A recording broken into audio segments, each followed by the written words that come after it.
Hello everyone and welcome back to this channel, and today we're doing a comparison between two giants, and they are Netsuite and QuickBooks.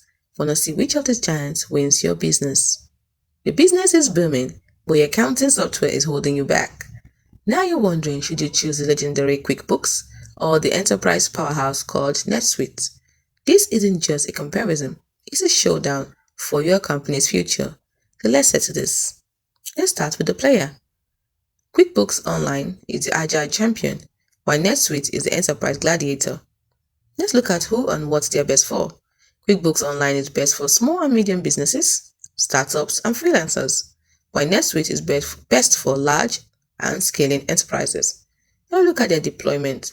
QuickBooks Online is cloud-based and has a simple setup, while NetSuite is full cloud ERP suite and is complex to set up. When we look at your key strengths, QuickBooks Online is easy to use, incredibly intuitive for core accounting, while NetSuite has power and scale. It's one system for global finance, CRM, and inventory. When we look at the price, QuickBooks Online is affordable, predictable monthly subscription, while NetSuite is a major investment actually. It has custom quotes and implementation fees. Lastly, the vibe. QuickBooks Online is your super smart bookkeeper, while NetSuite is your enterprise finance department automated. So what's the final call?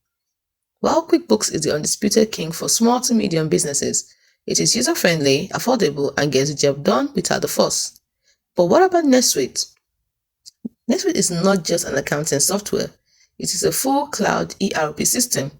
If you are a large complex business operating globally, NetSuite doesn't just keep the books, it runs your entire back office. The choice is clear. QuickBooks is the best choice for mastering your finances, while NetSuite is the best for mastering your entire business. So which stage is your business at? Are you building an empire or optimizing a kingdom? Let me know in the comments. If this helped you decide, smash that like button and subscribe for more clarity.